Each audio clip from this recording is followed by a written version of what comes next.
Alright, what's up, you guys? I'm here with my WWE Super Showdown pay-per-view review. And I did watch it live, and then I fell asleep during the last hour. So that's why this is so late, because I had to go back and watch that hour after I got home today. So, yeah, it's been a long day, really tired. So, obviously I was up early. I only got a few hours of sleep. So, alright, so we had, the attendance was announced at 70,309. Who knows if that's anywhere close to the real number. It sounds about right. Maybe it was like 60, but it was a pretty packed house. It didn't look too empty. Um, so, 10 matches, no pre-show, which was nice. And then we had, first off, The New Day versus Cesaro and Sheamus. The match lasted 9 minutes and 38 seconds. And as usual, I'm just going to give my star rating for each match, and then I'll give it a total letter grade. And feel free down below to let me know your thoughts. This one was pretty much a house show. It had a very house show feel to it. Some of it did feel like a pay-per-view, so it's kind of a mixed bag. But, yeah. This match, 9 minutes and 38 seconds, it really didn't feel like it quite hit the third gear. A lot of these matches did suffer from time restraints because it was only a 4-hour show with 10 matches, and we had a very long main event, so, a lot of these did run very short. I gave this match 2 3/4 stars. It's not your best New Day match. The finish was actually kind of unexpected. Kofi did like a coup de grace type thing, and it was with him and Xavier. Xavier was holding him. Kofi did a coup de grace, and there was a lot of back and forth, a lot of outside action. It was good for 9 minutes, but like I said, 2 3/4 stars. Next up, we had Charlotte versus Becky Lynch for the SmackDown Women's title. I was enjoying this match until the finish. This was actually a pretty damn good match. It was very fast-paced, very hard-hitting. It was much better than their SummerSlam and Hell in a Cell match, in my opinion. I really did enjoy this. And this match lasted 10 minutes and 15 seconds, and I gave this a 3 1/4 star rating. I really liked it. And then the finish, Charlotte had her in the figure 8, and then Becky Lynch hit her with the SmackDown Women's title for a DQ. And, kind of continuing the heel persona, and I actually really enjoy Becky Lynch's character. A lot of people thought maybe she couldn't pull it off being a heel, but I think she's doing great. And I've heard by some sources that Vince is actually really impressed by her, so that's good. So hopefully she keeps the title for a while and has a good heel run. But, this one was just a stepping stone to get to Evolution. I'm assuming that's where they'll have the big blow-off. Probably a stipulation match at this point. So yeah, I enjoyed that match. Next up, we had Bobby Lashley and John Cena versus Elias and Kevin Owens. This one did start out with the sit-down segment with Kevin Owens and Elias. We had a little guitar playing. We had, getting some cheap heat. It's always a good segment, in my opinion. When you have Kevin Owens and Elias together, it's going to be good. And then they're interrupted by Bobby Lashley, who comes out. And then John Cena, looking pretty good. He was pretty ripped. I mean, a lot of training went into this, obviously. And he's filming a movie in China. So it's one of those things where I was like, is he really going to take a bump? Because The Rock, obviously, for insurance reasons, couldn't take a bump at WrestleMania 32. And he hasn't really been back since. So, I kind of wondered how much John Cena was really going to be in this match. This match lasted, 10 minutes and 5 seconds. Bobby Lashley got beat the shit out of for 9 minutes. basically. They were teasing John Cena getting the hot tag. Cena was knocked off the apron onto the mat, which is pretty much the only bump he took. And then he finally got tagged in by Lashley, and then he came in, you know, did his kind of move set, five knuckle shuffle. He did the FU, and then he actually did the sixth move of Doom. I thought this was a joke that he did that one time at I think it was in China, the house show. I thought that was a joke. This is actually part of his moveset now, I guess. So he does the FU. The FU gets no sold, and then he does the sixth move of Doom for the pin. He cuts a promo afterwards, basically saying pretty much what you'd normally expect a part-timer to say. How, you know, he knows where he's coming from. He knows where he came from, which is WWE. Yeah, he was proud to be able to perform in front of 70,000 people. You know, it's good seeing Cena back, but this was a complete waste. This was the most house show match on the card, in my opinion. I gave this 1 out of 5 stars. Like, this literally did nothing. I understand Cena can't take a bump. That's fine. But the whole Bobby Lashley, it was just a very slow-paced, cliche house show match. So, you know, that kind of sucks. Alright, so next up, we had the Iconics defeating Asuka and Naomi. This one only went 5 minutes and 45 seconds. And, you know, the Iconics obviously were, you know, they're from Australia. So, I didn't know if they'd actually give them the win. But it's good they did. They had their moment. I don't know who Asuka pissed off. This is pretty bad, though. She's just completely, you know, wasted. I don't know what she did. I know there were rumors of her leaving. Naomi got most of the offense. She got most of this match. So, like I said, I just don't really know what happened. But, yeah. This match I'd give 1.5 stars. It's just a very house show, very short match, too. So, there's really nothing to say about this one. The Iconics won, which was cool. They had their moments. I think they deserve it. I'm a fan of the Iconics, so I think they deserved it. Next up, we had AJ Styles versus Samoa Joe, the 5th match on the goddamn card. Again, I'm really sick of the WWE title not getting the spotlight. You know, even give it the co-main event. Why do you have to have it in the middle of the card again? You actually have the number 1 contenders match after the WWE title match. What sense does that make? Like, that makes no sense. But this one, it was the no DQ match. This was kind of the big payoff for this rivalry. And it really started off kind of slow. No weapons were used until probably about, like, 10 minutes in. Very slow burn. I enjoyed their Hell in a Cell match more than this one. Even though that one was just a normal match, I just thought it was better. But, you know, we got the chair out, got a table, and we had AJ Styles win by submission. And, yeah, I predicted AJ Styles would win. And this match went 23 minutes and 45 seconds, and I gave it 3 3/4 stars. A lot of people said it was match of the night. I disagree, but we'll get to that then. This was an enjoyable match, but I think they could have had a more enjoyable match, personally.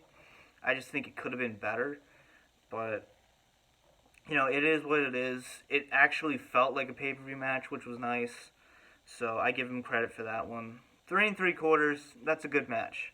So, I really did enjoy that one.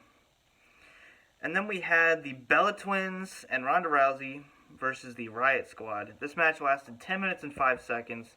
This is a 6-woman tag match. This one, I was expecting, I think a lot of people were expecting a Nikki Bella heel turn.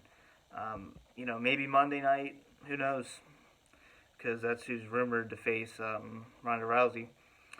I did notice Brie Bella got really bad reception. As for Nikki, got kind of so-so reception. I'm assuming from the botch kick still on Liv Morgan. Brie Bella's still suffering from that. Um, it is what it is. But once again, they did kind of tease some tension between Nikki Bella and Ronda Rousey because they were like arguing back and forth who should start the match. And Ronda Rousey got in towards the end. She did a double armbar for the submission. So, overall, this is pretty much your standard house show match as well. I expected some kind of heel turn, but plans changed, I guess, or maybe that was never planned. Who knows? But, I gave this match 2 stars. Nothing to write home about, but it wasn't bad. It was just your exact normal match. Like, that's exactly what you would expect. No surprises, no big spots. Just, it did what it had to do.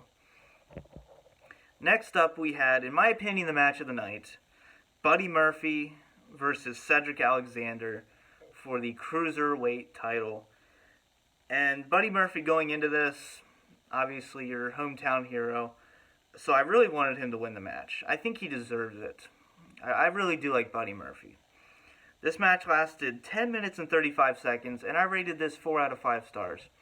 This was very enjoyable. We had, some great top rope moves. We had, sentons going out of the ring. You had some good near falls. Like, it wasn't excessive near falls. It was like the perfect amount, they weren't just doing finisher after finisher. It was like the perfect amount of near falls, which was awesome. And Buddy Murphy came out on top, and for a clean pin, clean win. So it was a good moment for the crowd, and cool moment to see him actually win the title. Given our past experience of people not winning in their hometown, that's why I was like, I'm not so sure about this. But he obviously won. 4 out of 5 stars. I really like this match. Next up, we had The Shield. Ambrose, Rollins, and Reigns versus Braun Strowman, Dolph Ziggler, and Drew McIntyre. And in my opinion, this was kind of the most, predictable match on the card. But this one lasted 19 minutes and 40 seconds. And I gave this match, I'm going to give it 3 1/4. I think it was kind of messy at some points. Like, there was just too much going on. To the point where at one point I just didn't even know who the legal men were. It was just kind of a clusterfuck of a 6-man tag match, but it wasn't a complete clusterfuck. You had some good spots. You had the really cool spot with Dean Ambrose was about to get pretty much pummeled through the barrier, but then Roman comes in and just spears Braun Strowman on the way. It was a really cool spot. So, and then he saved Dean Ambrose, and Dean Ambrose, it was very heavily hinted that he was going to turn. You had a standoff between all 6 men. And then Dean Ambrose, pretty much, it made it look like he was choosing which side to stay on. He gets the dirty deeds on Ziggler, and then pins for the win. And, like I said, it really did feel like a house show 6-man tag match. But I think it was above average. So 3 1/4 star. I enjoyed it. And it went the perfect length, too. It didn't, go way too long. It wasn't too short. So it had good pacing and everything. I just felt like it was kind of a mess at some points. Like, there were just too many people in the ring at once. Too much going on. So it was a little disorganized, but I did enjoy this match. I enjoyed it more than I thought I would. Okay, next up, we had Daniel Bryan versus The Miz for the number 1 contendership. Co-main event. I don't know if there were time constraints, because this match only went 2 minutes and 25 seconds. Daniel Bryan and The Miz, they're going at it, and then all of a sudden, Daniel Bryan basically does a roll-up and gets the pin. And the crowd just pauses for a second. I don't think they knew how to handle that, and then they cheered. And so after this, it was announced Daniel Bryan and AJ Styles at the Crown Jewel pay-per-view for the WWE title. I was kind of hoping this would wait for Survivor Series, or there were even talks of it being at the Rumble. I didn't think they were going to wait that long. But yeah, Crown Jewel, guess I got to watch the pay-per-view now, because that's a match I've been wanting to actually see. I know it happened 2 nights after WrestleMania, but of course it just went to a no contest, so, or DQ, whatever. It's kind of hard to rate this match because of how short it was. So I'm just going to give it a 1.5. You can't really rate it above that because there wasn't much substance to it. But there was a wow factor. It was shocking to see it end that quick, so I give it credit for that. I was not expecting that. I don't know if The Miz just pissed someone off or we had time constraints. I don't know if there was a strict time they had to be done. But, yeah, it was, it's cool to see Daniel Bryan as the #1 contender. I would love to see The Miz face AJ Styles for the title. I'm a huge Miz fan. But I do want to see that match, AJ and Bryan. So, finally, we had a no disqualification match. Triple H with Shawn Michaels at his side versus The Undertaker with Kane. This match went 27 minutes and 35 seconds. Honestly, this match was kind of depressing because it was very clear that I just don't know what happened. Undertaker really just did not look good in this match. There was a point where they were fighting in the crowd. It almost felt like a throwback to WrestleMania 17, which was cool. But there was a point where he went to back body drop Triple H, and he just completely failed. It was just bad. And, Taker, it's just sad to see him in that state. Even Triple H didn't look that good. Triple H is in great shape. I'm sure he has great conditioning. But he really just did not look that good. I don't know if it was just an off night. But, yeah, we had the chair involved. We had fighting in the crowd. You had a table spot. Kane was on the table, and Triple H kind of did a little mini, I don't know what you would call it, mini little frog splash, I don't know. Basically just jumping on the table and putting Kane through the table. But Shawn Michaels got involved pretty heavily. Lost his hat at one point. If you haven't seen him bald yet, there you go. It's very weird seeing Shawn Michaels bald. I am not used to that. I grew up with Shawn Michaels, and we all knew he was joining the Hulk Hogan Hair Club, but I guess he's there now. He's just embracing it. But like I said, this match was kind of sad. It seemed like Kane kind of really took, even at times before the table spot, Kane was just kind of standing there when the Undertaker's getting double teamed. I don't know if he was limited taking bumps or what, but I don't know if it was like the Cena deal. Overall, though, it was just a sad match. Seeing the WrestleMania 17 match, WrestleMania 27, even 28, and then this one, it's just, I guess it's kind of a reality check that these guys are getting older. I don't think it was quite as bad as Roman and Taker at WrestleMania 33, but you just don't like seeing people you grew up with that old, and I don't want to say broken down. I respect The Undertaker heavily. I think everyone does. Every wrestling fan respects The Undertaker. So it's just kind of sad, but they did what they could do. Honestly, I'd give this match 1.5 stars.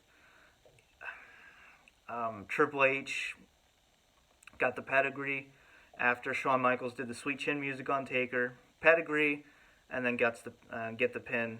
But it was basically the WrestleMania 28 near fall. Sweet Chin music, pedigree, pin. So, nice little callback to the Hell in a Cell match at 28, though. So, yeah. I predicted Triple H would win. I felt like he would. And then we had all 4 men embracing. And then The Undertaker attacks Triple H. He gives Triple H a tombstone. and then put Shawn through the announce table. So, kind of a heelish Undertaker. He punched the ref at one point, too. That's not a very babyface thing to do. So, I don't know if they're trying to run with the heel taker into this tag match or what. But, yeah, I mean, like I said, just kind of a sad match. We did get pyro, sort of. Not like too much of a glamorous pyro, but we did get some pyro. We got an intro and an outro. So it's good to see pyro back. And, you know, this did really feel like an absolute glorified house show. Even more so than the Greatest Royal Rumble, in my opinion. I could be wrong there. But overall, I'm kind of having a hard time giving a rating to this pay-per-view. Honestly, I'd probably go... I'm kind of stuck between a D plus and a C minus, honestly. I mean, we did have some decent matches. I'll go very generously C minus. This was not a great pay-per-view at all. It's not... I didn't really expect it to. It pretty much was a glorified house show. So, I did expect the main event to be a little bit better. But, you know, it's a sign of the times. I think the Cruiserweight title match was great. The Shield had a good match. AJ and Joe, they always have a good match no matter what. So, C minus. Very easily could have given it a D plus though. I did consider it, but we did have some good quality matches, and Becky Lynch and Charlotte had a good match too. So yeah, C minus. Let me know what your letter grade would be, what your star ratings would be, and I hope you guys enjoyed. Let me know what you thought about the show for sure. This has been the DVD Freak. Peace out.